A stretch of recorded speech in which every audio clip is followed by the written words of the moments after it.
Diminua as luzes. Respire fundo.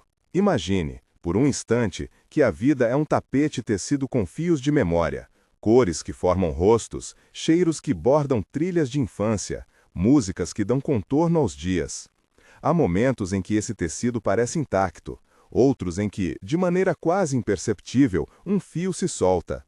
Esta é a história de uma perda que aos poucos desfaz esse trabalho de costura. Por alguns, foi chamada de velhice, por outros, de destino implacável. No começo do século XX, ganhou um nome e uma lâmina ao microscópio. Hoje, por um exagero poético, lemos no título a frase "a doença que apaga a alma". Que fique claro desde já, é uma metáfora, um modo de falar sobre aquilo que vemos quando memórias, rotinas e identidade se partem. Não é uma afirmação sobre o que há de eterno na pessoa. É a tentativa humana, histórica e científica de nomear uma perda. Se você gosta de histórias como esta, lentas, que caminham pelos arquivos da medicina e pelos quartos onde alguém cuida de outro, fica comigo até o fim desta primeira etapa. Se este sopro de narrativa acalma sua noite, inscreva-se no canal. Há mais relatos esperando, com a mesma voz tranquila. Antes de microscópios e tomografias, antes de beta-amiloide e de letras pequenas em relatórios clínicos, o esquecimento já era tema. Hipócrates, que andou por praças e currais na Grécia Antiga, notou que algumas mentes se tornavam leves como folhas ao vento. Para ele e seus pares, a doença era um desequilíbrio dos humores, sangue, bile, fleuma, e a memória podia evaporar quando os líquidos interiores mudavam seu balanço. Na China antiga, que pensou por outro mapa, havia a ideia do marrow, da medula como fonte de pensamento e recordação, e práticas que buscavam nutrir essa substância quieta. No mundo islâmico, Avicena entrelaçou medicina e filosofia. Lembrar era também um ato do espírito e do corpo, e perder memórias podia ter causas morais, comportamentais, físicas. Na Idade Média Europeia, tanto médicos quanto padres interpretaram o esquecimento com termos religiosos e naturais, ora vendo pecados, ora vendo humores alterados. As explicações eram diversas. O que unia esses relatos era a tentativa humana de nomear o que nos faz humanos, nossa história que se prende ao passado. Essas narrativas pré-científicas têm uma doçura e uma limitação. Doçura porque revelam compaixão. O esquecimento não era sempre tratado como maldade, mas como um fenômeno do corpo e da alma. Limitação, porque faltava uma lente que mostrasse o que acontecia por trás dos olhos, que olhasse para além da conversa da casa e alcançasse a substância do cérebro. Essa lente veio com o aperfeiçoamento de instrumentos e com outra visão do que é doença. Não apenas um desequilíbrio dos humores, mas uma alteração anatômica, uma lesão, um sinal que pode ser visto e descrito. No século XVIII, um médico italiano chamado Giovanni Battista Morgani começou a mapear doenças pelo que encontrava nas autópsias. Ele colocou órgãos e relatos lado a lado e mostrou que sintomas podiam ter correspondência com lesões visíveis. Foi uma mudança de atitude, a ideia de que a enfermidade poderia residir num órgão específico. No século XIX, a invenção de lentes melhores e, sobretudo, a consolidação da teoria celular impulsionaram a busca por sinais microscópicos. Rudolf Virchow, na Alemanha, foi uma voz central ao afirmar que a doença é, em última análise, uma doença das células. Virchow veio dizer que olhar o corpo por dentro, até a escala mínima, era essencial para compreender a natureza das moléstias. Ao mesmo tempo, a anatomia cerebral ganhou atenção. Paul Broca, estudando pacientes com perda da fala, descobriu que uma parte específica do córtex estava associada à linguagem. A mente começou assim a ser pensada não como um orbe místico, mas como um conjunto de áreas que podiam falhar, que podiam ser examinadas, que podiam carregar as marcas de uma doença. Essas transformações no olhar médico criaram condições para que, um dia, alguém olhasse para um cérebro e visse sinais que até então eram invisíveis. E então houve uma mulher chamada Augusta. Ela entrou nos arquivos da medicina por uma porta cotidiana, confusão crescente, perdas de palavras, inquietude. Foi admitida em 1901 num hospital onde Alois Alzheimer, então um jovem psiquiatra com curiosidade de investigador, acompanhava casos que escapavam às velhas categorias. Augusta não era a primeira pessoa com lapsos, nem seria a última, mas sua combinação de sintomas e, sobretudo, o que se viu no tecido do seu cérebro fez com que aquele caso se tornasse uma janela nova. A narrativa de Augusta tem o tecido de uma vinheta doméstica. Imagine uma tarde em que a filha dela prepara o jantar e percebe que a mãe não lembra como acender o fogão, que a mulher olha para uma foto e não reconhece o próprio rosto. Há mãos que tocam sem saber, há objetos que se tornam estranhos. Quem cuida tenta reconstruir rotinas com paciência, nomeando cada coisa uma e outra vez, como quem costura de novo uma borda que se desfez. Esses gestos simples, íntimos, são parte da história tão importante quanto a lâmina de vidro que, mais tarde, seria colocada sobre um microscópio. Alois Alzheimer, então ligado ao serviço de psiquiatria, observou o caso com olhos clínicos e com a atenção de quem gosta de juntar fatos. Em 1906, ele apresentou suas observações numa reunião de médicos. Era a primeira vez que descrevia em público aquilo que vira. Um ano depois, em 1907, publicou o relato mais detalhado. Na lâmina preparada a partir do cérebro de Augusta, havia duas imagens que se tornariam ícones. Pequenos grânulos, como se alguém tivesse polvilhado o tecido com geada, e fios torcidos, como se as meadas internas tivessem se embaraçado. As geadas seriam chamadas de placas, os fios enrolados, emaranhados. Era diferente do que os médicos viam em velhice simples. A combinação clínica de perda e anatomia com placas e emaranhados sugeriu a existência de algo singular. Ao descrever essas estruturas, Alzheimer e seus contemporâneos usaram metáforas porque eram úteis. As placas lembravam migalhas brancas, frutos de uma substância que se acumulava entre as células. Os emaranhados pareciam fios que haviam perdido sua ordem, enroscando-se dentro dos neurônios. Hoje sabemos que, essencialmente, há duas proteínas centrais nessa paisagem, a beta-amiloide e a proteína tau. A beta-amiloide tende a formar agregados fora das células, pequenos aglomerados que, com o tempo, crescem e se tornam as tais placas. A tau, por sua vez, é uma proteína que normalmente ajuda a estabilizar os componentes internos do neurônio. Pense nela como os grampos que mantêm fios alinhados, mas que, quando modificada, perde sua função e começa a enrolar esses fios por dentro, formando os emaranhados. Dizer isso em poucas palavras é reduzir um drama bioquímico a imagens. Por isso repetimos: placas como geada, emaranhados como fios torcidos. A metáfora ajuda, mas não explica totalmente. A ciência segue tentando desvendar por que essas proteínas se comportam assim em algumas pessoas e não em outras. Voltando à lâmina de Augusta, imagine agora o laboratório de um hospital no início do século XX. Uma lâmpada, um bilhete amassado, microscópios de latão alinhados como soldados e a respiração contida de quem observa. Alzheimer coloca a lâmina sob o vidro, ajusta o foco, inclina a cabeça. Lá estão as manchas, lá estão as torções. Ele anota, compara, retira fragmentos, pinta a observação com termos cada vez mais retos. Uma cena de descoberta é também uma cena de silêncio. Um pesquisador pela noite, a cidade lá fora apagando as janelas e dentro daquele quarto a promessa de uma nova forma de ver um velhinho que, para todos, já havia sido apenas senil. Aquela lâmina não apenas mostrou estruturas, sugeriu que aquilo que chamavam de velhice poderia, às vezes, ter causas próprias e específicas. É importante sublinhar que, antes e depois de Augusta, existiam muitos cérebros com sinais variáveis. A medicina do século XIX e início do século XX ainda se debatia entre categorias. Emil Kraepelin, um colega e figura influente, foi quem pouco depois incorporou as observações em sua taxonomia das doenças mentais. Kraepelin tinha um estilo de ordenar o mundo. Via padrões, juntava casos e procurava criar nomes que pegassem. Para ele, uma doença com sinais clínicos constantes merecia um rótulo. Assim, a narrativa que começou com os achados microscópicos de Alzheimer encontrou um ponto de reunião nas prateleiras de classificações psiquiátricas. E o nome que se difundiu veio a associar as duas figuras, Alzheimer, o observador, e a doença que na língua do tempo ganhou um título agora familiar. Mas retornemos um passo para ver com mais calma como a medicina progrediu até ali. O interesse por pequenas lesões no cérebro, por manchas e por zonas de destruição, veio acompanhado por técnicas de coloração e por instrumentos cada vez mais refinados. Corantes químicos permitiram que os pesquisadores distinguissem tipos diferentes de tecido. O que antes era apenas um borrão pálido sob o microscópio, passou a mostrar contornos e composições. Cada mancha que se tornava visível podia ser interpretada. Gordura, proteína agregada, restos celulares. Esses avanços técnicos transformaram a percepção.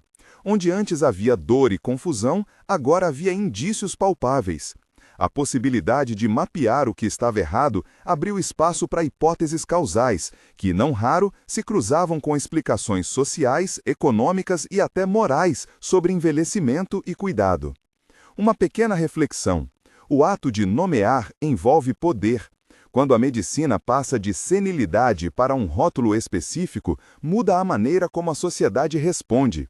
Um diagnóstico pode tornar um problema público, pode acionar recursos, pode alterar o que familiares esperam ou o que o Estado deve prover. Por outro lado, a nomeação pode estigmatizar, prender uma pessoa a uma identidade médica que não explica tudo. Essa ambivalência acompanhou a história desde os primeiros acertos. A label, a etiqueta, tem força prática. Por isso, a escolha do termo e o modo como ele se espalha são parte da história que vamos contar. Na clínica, as distinções entre envelhecimento esperado e doença alimentaram debates acalorados. Alguns médicos defendiam que o esquecimento progressivo fazia parte do curso natural da vida. Outros, menos pacientes com essa resignação, buscavam sinais de lesão que possibilitassem intervenção. À medida que mais casos como o de Augusta foram descritos, emergiu a suspeita de que havia subtipos, graus e possivelmente causas múltiplas. Era o começo de uma era em que microscópio e anotação clínica trocariam muitos e longos diálogos. Mesmo assim, a lâmina sozinha não encerrava o problema. A observação histológica, a análise de tecido morto retirada após a morte, oferecia pistas, mas não explicava por que alguns indivíduos desenvolviam aquelas placas e emaranhados e outros não. A circunstância, genética, ambiente, estilo de vida, aspectos vasculares, ainda era um campo aberto. O século XX traria ferramentas que permitiriam sondar hipóteses, técnicas bioquímicas para isolar proteínas, estudos familiares que sugeririam herança genética em alguns casos, e mais tarde, noite após noite de microscopia eletrônica, a imagem de estruturas com resolução que hoje nos parece elementar. Mas naquele momento do início do século XX, a cena era de descoberta e de muitos mistérios. Voltando ao quarto onde a filha prepara o jantar, em muitos lares, o problema não era apenas médico, era doméstico. Cuidar de alguém com perda de memória é trabalho de paciência e criatividade. Mamadeiras aquecidas esquecidas no fundo do armário, chaves enfiadas no freezer, nomes que se repetem numa tentativa de fixar laços. Quem cuida frequentemente é uma pessoa que abdica de horas de sono, ajusta rotinas, mapeia deslocamentos de objetos. Há, nesse cuidado, formas de resistência contra o esquecimento, escrever etiquetas, montar listas, repetir histórias. Essas estratégias não resolvem a doença, mas preservam fragmentos do tecido da vida. A ciência observava placas e emaranhados. A vida cotidiana, por sua vez, costurava memórias com pequenos gestos. As descrições de Alzheimer provocaram interesse e, ao mesmo tempo, ceticismo. Alguns colegas viam aquelas alterações como variações de uma senescência severa. Outros, mais inclinados à nova medicina anatômica, propunham que era necessário classificar aquilo como entidade própria. O debate se intensificaria nas décadas seguintes. Nomes se tornariam associados a posições. Havia quem defendesse a ideia de que aquilo era um tipo de demência distinta, e havia quem preferisse manter a noção de que era uma forma extrema de envelhecimento. Essa guerra de termos não é apenas semântica, ela orienta a pesquisa, financiamento, políticas e cuidados. No fim da primeira metade do século XX, com as guerras e suas consequências, a medicina seguiu dividindo sua atenção. Mas o conceito plantado por Alzheimer teve vida longa. A imagem das placas e dos emaranhados entrou no léxico médico. E mesmo quando a ciência ainda não podia dizer como tratar, a nomeação mesma já mudava a percepção social. Afinal, tratava-se de uma coisa passível de estudo, de mapas, de hipóteses. A taxonomia começava a transformar um sofrimento privado em questão pública. Ainda assim, há que se insistir numa distinção delicada. Falar de a doença que apaga a alma é usar uma metáfora potente porque descreve a sensação que familiares relatam, como se traços íntimos da pessoa fossem tomando forma de sombras. Mas a medicina, com todo o seu rigor, não pode se colocar como juíza sobre a alma. O que ela vê são circuitos que mudam, proteínas que se agregam, estruturas que se alteram. Chamar aquilo de apagar é servir à imagem poética, mas também pode mascarar a complexidade clínica. Por isso, seguimos cuidadosos. A metáfora acolhe e comove, a precisão científica orienta ações e limites. Enquanto a discussão conceitual se desenrolava, o microscópio continuou sendo um instrumento de escolha para muitos. Pesquisadores passaram a buscar proteínas específicas, a desenvolver corantes que destacassem o que antes era invisível. Aos poucos, técnicas que hoje chamamos de fundamentais, a imunohistoquímica, por exemplo, permitiram identificar precisamente quais moléculas estavam presentes nas placas e nos emaranhados. Descobrir que uma proteína chamada beta-amiloide integrava as placas foi um passo que lançaria mais tarde uma grande narrativa científica. A hipótese de que a acumulação dessa proteína seria um dos motores da doença. A hipótese era atraente porque sugeria um alvo para a intervenção. Se as placas causavam dano, talvez removê-las prevenisse a queda da memória.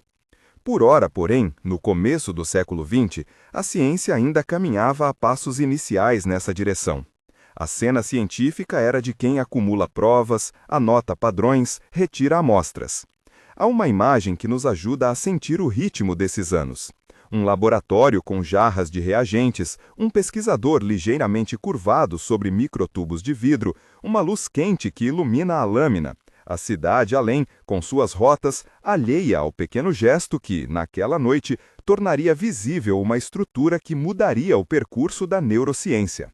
Esses momentos de solidão criativa, pesquisa à lamparina, anotações à mão, são parte da memória da ciência. E a vida cotidiana continuava, com seus cuidados e seus pequenos rituais. Em quartos simples espalhados pelo mundo, pessoas tentavam manter a identidade do outro. Um cuidador que canta o mesmo refrão para ajudar alguém a se orientar. Uma placa na porta com o nome, fotografias com legendas. Esses gestos não substituem intervenções médicas, ainda assim conservam tessituras da vida. A história científica e a história do cuidado correm lado a lado. Uma busca a causas, a outra maneiras de conviver com a perda. Chegamos então a um ponto de inflexão. A lâmina de Augusta lançou um fio que seria puxado por décadas. O nome Alzheimer começou a se espalhar, atrelado à ideia de lesões específicas do cérebro. Mas a compreensão total estava distante. A promessa de que um diagnóstico anatômico poderia levar a tratamentos eficazes era tentadora e também perigosa. A ciência tem a tentação de prometer soluções. O que se aprendeu desde então é que a biologia do cérebro é teimosa. Placas e emaranhados são parte do mistério, não a narrativa completa. Ao encerrar este trecho da caminhada, e antes de nos aprofundarmos nas grandes controvérsias do século XX e nas descobertas do século XXI, é útil guardar uma imagem. A memória como fio, as placas como geada e os emaranhados como fios torcidos.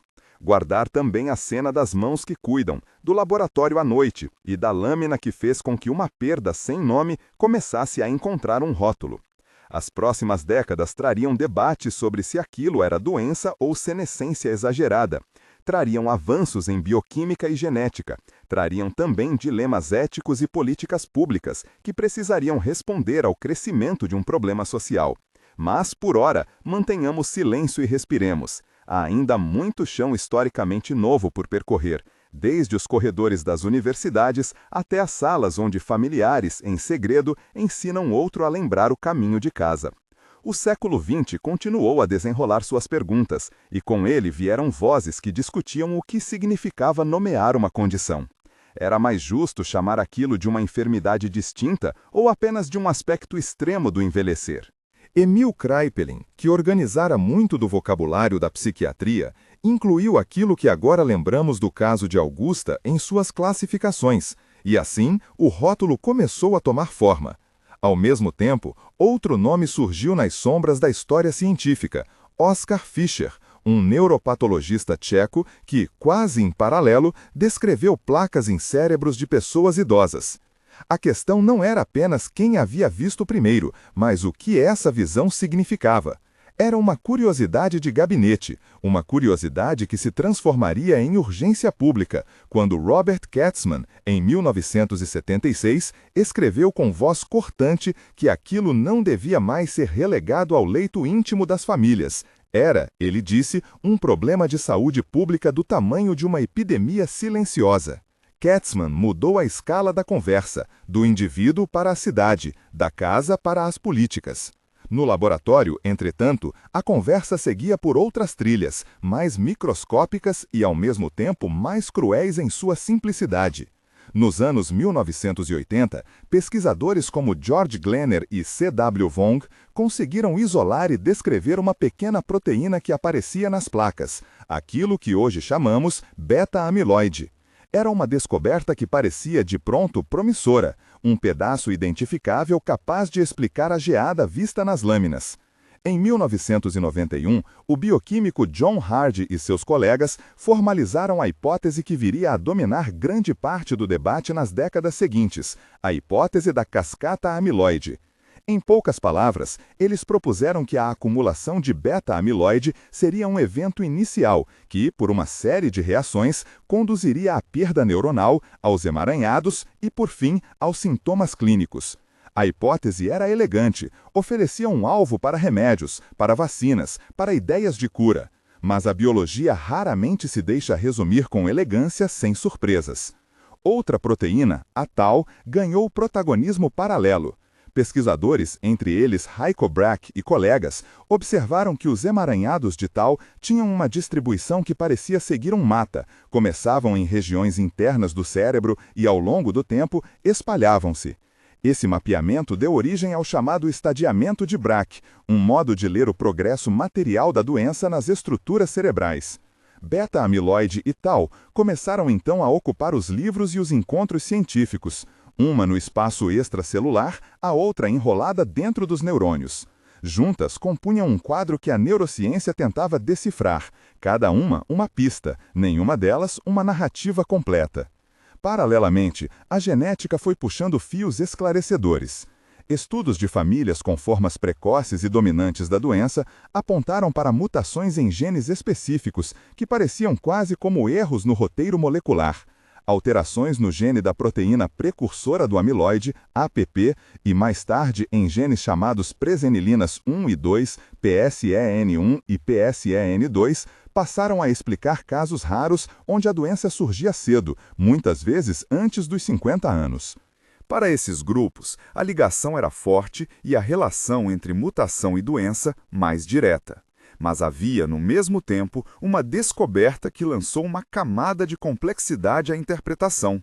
A constatação de que um alelo de um gene chamado APOE, em particular a variante conhecida como APOE4, aumentava a probabilidade de desenvolver sintomas com o tempo. Anunciada no início dos anos 1990, a associação com APOE4 tornou claro que a genética podia predispor, inclinar uma balança, mas não determinava destino com punhos de ferro. Ter uma cópia, ou mesmo duas, aumentava risco. Não ter não garantia imunidade. Essa distinção entre determinismo e probabilidade é uma das lições que a história genética nos deu. Os genes falam em probabilidades, não em sentenças inapeláveis. Enquanto os mapas moleculares se construíam, a medicina buscou modos de enxergar a doença em cérebros vivos e não apenas nas lentes de vidro após a morte. A tomografia por emissão de pósitrons, o PET, trouxe um novo tipo de luz. Compostos marcados que se ligavam ao beta-amiloide permitiam ver, em imagens, ainda que pálidas, onde a proteína se acumulava. Um marcador chamado PIB, desenvolvido no início dos anos 2000 por equipes como a de William Klunk, começou a mostrar que aquilo que antes estava restrito às lâminas poderia ser observado em pessoas que caminhavam, cozinhavam, amavam. Em paralelo, a ressonância magnética, a RM, ganhou resolução e passou a revelar atrofias em padrões típicos, e o exame do líquido céfalo-raquidiano, o famoso CSF, passou a oferecer sinais bioquímicos. Baixos níveis de AB42 e aumentos de tau total ou fosforilado eram pistas que ajudavam a compor um retrato diagnóstico. Projetos colaborativos em larga escala, como o ADNI, Alzheimer's Disease Neuroimaging Initiative, lançado em meados dos anos 2000, organizaram bases de dados que permitiram aos pesquisadores comparar imagens, marcadores e trajetórias cognitivas em milhares de pessoas. A ciência aprendeu a falar em biomarcadores, como quem organiza peças de um quebra-cabeça espalhado pelo mundo. E então vieram as tentativas terapêuticas, algumas cheias de promessa, outras marcadas por frustração. Nas décadas mais recentes, os tratamentos que chegaram ao dia a dia eram, em essência, medidas sintomáticas. Os inibidores da acetilcolinesterase, donepezil, rivastigmina, galantamina, ajudam a melhorar a comunicação entre neurônios ao preservar a acetilcolina, um mensageiro químico importante para a memória e atenção. A memantina, por sua vez, age sobre sistemas de glutamato em fases mais avançadas. Esses remédios, para muitas famílias, foram um alívio. Não curavam, não revertiam placas ou emaranhados de modo duradouro, mas muitas vezes suavizavam a velocidade de declínio e proporcionavam horas, meses, talvez anos de convivência mais clara. Ainda assim, a ambição maior, intervir sobre as causas moleculares, levou aos ensaios de vacinas ativas, de anticorpos passivos e a múltiplas estratégias para retirar ou neutralizar o beta-amiloide. Aqui, a história mistura esperança e controvérsia. No início dos anos 2000, uma vacina ativa chamada AN1792 mostrou de maneira trágica que imunizar o sistema imune poderia provocar efeitos graves em alguns participantes, casos de meningoencefalite que interromperam a marcha daquela estratégia. Outros anticorpos, como bapineuzumab e solanezumab, passaram por testes caros e abrangentes, sem demonstrar efeitos clínicos robustos nos desfechos primários. E ainda assim, o marcador da redução de placas nas imagens ou no tecido continuava a seduzir. Se conseguimos limpar a proteína, pensavam muitos, talvez a memória recupere seu fio. Foi nesse contexto que, em 2021, a aprovação acelerada de aducanumab pela agência americana FDA acendeu um farol de controvérsia. Aducanumab, um anticorpo desenvolvido para remover beta-amiloide, mostrou em imagens redução de placas, mas os resultados clínicos foram objeto de intenso debate. Os benefícios observados em provas de função cognitiva eram modestos e os dados não foram unânimes. Havia, além disso, riscos reais. O fenômeno conhecido como ARIA, anormalidades de imagem relacionadas à amiloide, que podem incluir edema cerebral ou microhemorragias, obrigava a monitorização por imagens e trouxe preocupações sobre segurança e custos. A aprovação acelerada suscitou perguntas sobre os critérios regulatórios, sobre o preço de tratamentos que custariam dezenas de milhares de dólares por ano e sobre quem, afinal, teria acesso. O Medicare, o sistema de seguros dos Estados Unidos, reagiu com cautela. A cobertura ampla foi negada, sendo restringida a certos contextos, o que gerou debate sobre justiça e equidade no acesso a terapias de ponta.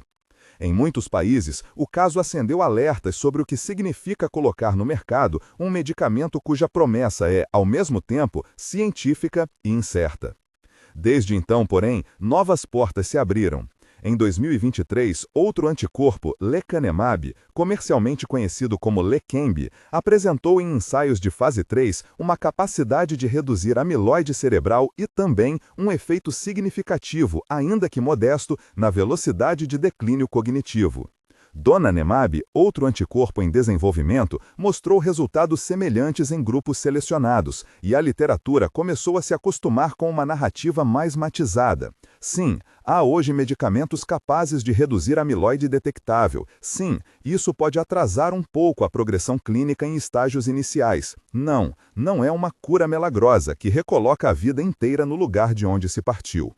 E, novamente, há riscos. A área permanece uma preocupação, assim como a necessidade de monitoramento por RM, infraestrutura que nem todas as redes de saúde possuem. A ciência avança e com cada avanço surgem também dilemas sobre acesso, custo, seleção de pacientes e consentimento informado. Uma vinheta humana ajuda a trazer de volta o pulso cotidiano dessas decisões. Imagine uma sala de estar numa manhã de domingo. Um homem de 68 anos, chamado Henrique, tem lembranças de mapas de estrada que agora flutuam imprecisos. Sua esposa, Ana, passou a acompanhar consultas, a anotar horários de medicação, a buscar informações em sites e grupos de apoio. Um médico oferece uma opção, um anticorpo que, por imagem, pode reduzir acúmulos de amiloide e, talvez, por meses, manter Henrique em um estado de maior clareza. Ana olha para o marido, pensa nas viagens planejadas que agora parecem incertas, pesa a logística das ressonâncias magnéticas periódicas, do risco de edema cerebral, do custo econômico e emocional. Cada escolha médica se faz, para famílias como a de Ana e Henrique, diante de muitas variáveis: saúde física, prioridades pessoais, suporte social, rendimentos e o eco de incertezas científicas. Não há respostas simples, há decisões compartilhadas que exigem conversa, respeito e informação clara.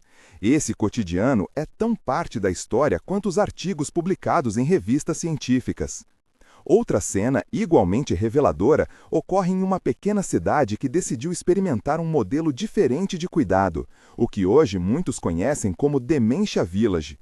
Inspirado por iniciativas na Holanda, um bairro inteiro foi pensado para reduzir barreiras: lojas com funcionários treinados, casas adaptadas, jardins que convidam à caminhada, profissionais que trabalham com a ideia do cuidado centrado na pessoa, como propôs Tom Kitwood.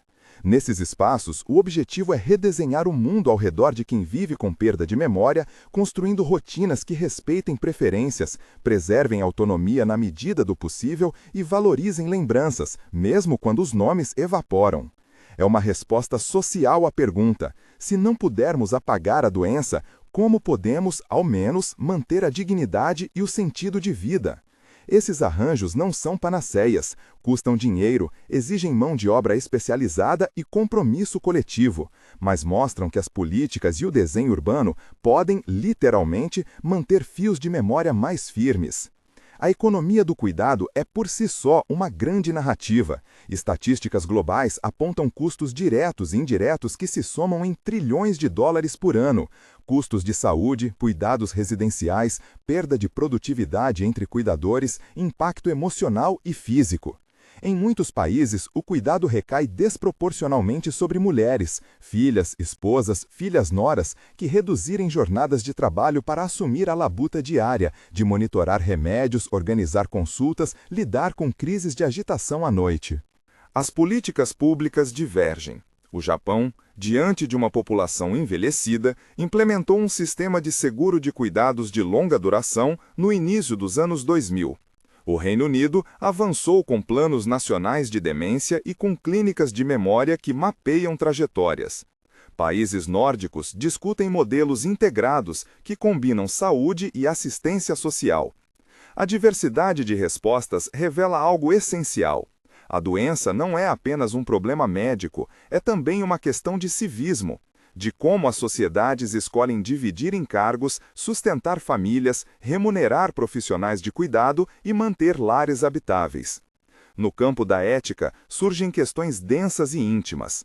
Quando uma pessoa com declínio cognitivo deixa de conseguir tomar decisões complexas, quem decide por ela?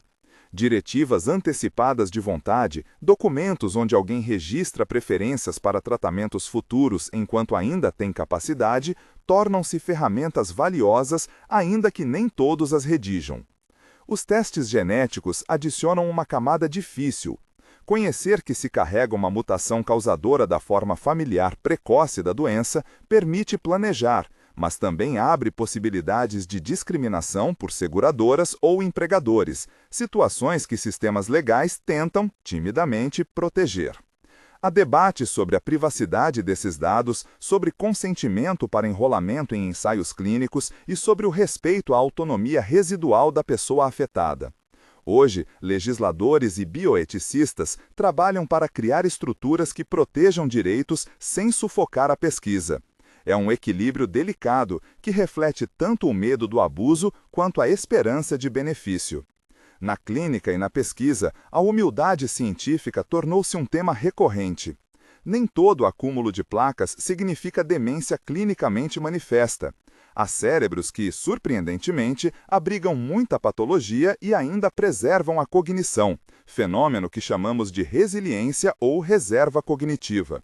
Isso nos lembra que história de vida, educação, atividade intelectual, rede social e saúde vascular coexistem com proteínas e genes, e que a trajetória de cada pessoa é singular. Essa complexidade é, em última instância, um convite à prudência. Prometer cura é erro, oferecer esperança fundamentada e informação transparente é dever. A prevenção, então, ocupa um espaço cada vez mais sólido no discurso público.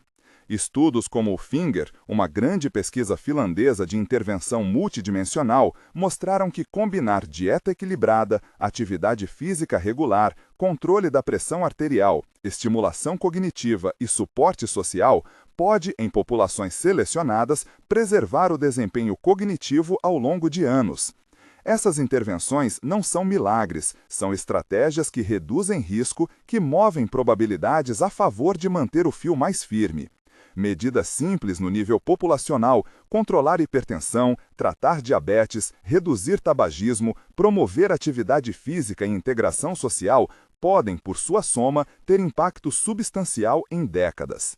A mensagem é prática e, ao mesmo tempo, modesta. Escolhas de saúde pública e estilo de vida empilham probabilidades pequenas que, somadas, podem retardar ou reduzir o peso da doença numa população. A pesquisa sobre biomarcadores também começou a mirar o sangue. Marcadores plasmáticos como o pTau-217, o pTau-181 e a Light Chain Neurofilament Light têm emergido como possíveis exames de triagem amplos e menos invasivos do que a punção lombar, ou PET, com potencial para democratizar rastreamento. Ainda que promissores, esses testes precisam ser validados em diferentes populações e integrados com cuidado na prática clínica, para que não se transformem em fontes de ansiedade sem caminho claro de manejo. E a justiça social volta a reaparecer. Como garantir que novas tecnologias e novos tratamentos não se ampliem apenas para quem tem meios? É uma pergunta urgente. A história recente mostra que inovações em saúde, quando caras e complexas, tendem a criar fossos entre o que é possível e o que é acessível. Assim, toda descoberta científica se faz também interrogação política. Quem paga? Quem regula? Quem garante acesso? Permita-me mais uma vinheta, uma cena íntima que sumariza muitos desses fios. Numa noite chuvosa, uma filha, Marina, senta ao lado da cama de sua mãe, Lúcia, que já não reconhece nomes com a clareza do passado, mas ainda encontra conforto em uma canção antiga. Marina rasga pedaços de papel e escreve em letras grandes os nomes dos filhos e os coloca ao redor do quarto. Ela organiza fotografias com legendas, repete histórias oferecendo ancoragens. Ao seu lado, um tablet toca gravações de vozes antigas e um caderno registra preferências sobre alimentos e higiene. Marina percorre uma lista de decisões práticas: onde ficarão documentos, quem será contato médico e como honrar a vontade de Lúcia no futuro. Essa cena, repetida em milhões de casas, é onde ciência e política encontram rosto. Anotações, diretivas, conversas difíceis são pequenos atos de cuidado que, em sua soma, preservam dignidade. Quando olhamos para trás, percebemos também que aquilo que chamamos de Alzheimer deixou de ser apenas um marcador microscópico e ganhou contornos institucionais. Redes de pesquisa como DIAN, Dominantly Inherited Alzheimer's Network, buscam estudar famílias com formas genéticas dominantes para entender progressões precoces. A Alzheimer's Prevention Initiative e outras parcerias olharam para comunidades únicas, como as famílias colombianas estudadas por Francisco Lopera, onde uma mutação conhecida provoca formas precoces e permitiu observar décadas de história natural da doença, algo que ajudou a testar intervenções preventivas. Essas redes representam um novo tipo de ciência, colaborativa, longitudinal, que mistura observação clínica, biomarcadores e ensaios preventivos em populações específicas. Olhando para as décadas em que vivemos, duas lições se impõem. A primeira é que a ambição de curar deve andar de braço dado com humildade. Remover patologias detectáveis não garante restauro imediato daquilo que chamamos identidade, o tecido da vida costurado por experiências, histórias, relacionamentos e hábitos. A segunda é que as respostas não são exclusivamente biomédicas. A cidade que cuida, a vizinhança bem formada, as políticas de licença para cuidadores, a remuneração justa para profissionais de enfermagem, os lares adaptados e os programas de apoio comunitário fazem diferença concreta na experiência de quem vive com perda de memória. Ciência e sociedade, elétrons e políticas precisam de diálogo. A história da doença também nos ensina a evitar reducionismos. Ao falar em a doença que apaga a alma, retomamos a metáfora do início. Palavras fortes que tentam traduzir o desfiar da identidade quando memória e capacidade de resposta mudam. A metáfora acolhe a tristeza e o espanto. Ela ajuda a comunicar o que é vivido por famílias. Mas é preciso lembrar que, sob esse véu poetizado, existem moléculas, circuitos e sistemas sociais. A alma, nesse texto, não é um componente mensurável em lâminas de vidro, nem um objeto para terapias. É a maneira que homens e mulheres sentem sua continuidade, o modo como o outro os reconhece. E essa continuidade pode, em parte, ser preservada, se não por remédios milagrosos, então por políticas, por cuidado sensível, por redes de afeto. Voltando à ciência, os próximos passos parecem uma combinação de pequenos saltos. Aperfeiçoar biomarcadores menos invasivos, entender melhor quem se beneficia de determinadas terapias e por quanto tempo, desenvolver intervenções que juntem imunomodulação, terapia sintomática e suporte psicossocial e ampliar estudos populacionais que nos permitam medir impacto de políticas de prevenção. É provável que vejamos nos próximos anos combinações terapêuticas mais refinadas, não um único remédio salvador, mas regimes que tratam múltiplos alvos ao mesmo tempo. É provável também que o investimento em cuidados comunitários, em formação de cuidadores e em modelos de cidade amiga do idoso se intensifique, porque as soluções médicas não excluem as necessidades sociais. Ao nos aproximarmos do fim desta caminhada narrativa, mantenhamos algumas imagens. A lâmina de vidro com suas geados e fios. O laboratório com luz amarelada e uma mão que escreve anotações. As fotografias com legendas nas mesas de cabeceira. As ruas adaptadas para permitir que alguém com perda de memória encontre seu caminho sem violência. As políticas que oferecem dias de licença e recursos para famílias que cuidam. Essas imagens juntas compõem uma visão, não de fim, mas de continuidade. A ciência que busca desvendar mecanismos e a sociedade que aprende a conviver com a fragilidade humana. Se há um convite final nesta história, é duplo. Primeiro, para a humildade. Reconhecer que cada avanço abre novas perguntas, que tratamentos que diminuem placas podem não devolver automaticamente aquilo que chamamos de alma, e que a medicina precisa sempre voltar ao lado humano do cuidado. Segundo, para a ação prática. Pequenas medidas de saúde pública, como controle da pressão, promoção de atividade física, estímulo cognitivo e apoio às famílias, são caminhos reais, baseados em evidências, que podem reduzir o peso da doença em nossa comunidade. Respire comigo, agora como quem encerra uma leitura noturna. A ciência continua a puxar fios nas sombras dos laboratórios. As famílias continuam a costurar cuidados ao redor de quem ama. As cidades e as políticas, se souberem ouvir, podem transformar pequenos gestos em redes que sustentam. A metáfora do apagar a alma é poderosa porque nos lembra do que está em risco. Usá-la com responsabilidade é também um modo de pedir atenção. Para o investimento em pesquisa, sim, mas também para o cultivo de sociedades que não abandonem aqueles cujos fios se soltam.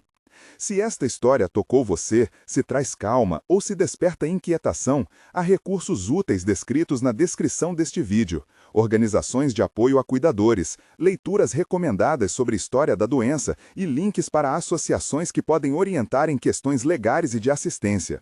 Se sentir confortável, compartilhe nos comentários uma lembrança, uma experiência de cuidado, uma sugestão que tenha funcionado em sua família. É nas histórias partilhadas que muitas vezes nascem ideias práticas e consoladoras. Agora, apague as luzes se desejar, não para esquecer, mas para permitir que a noite acolha a reflexão.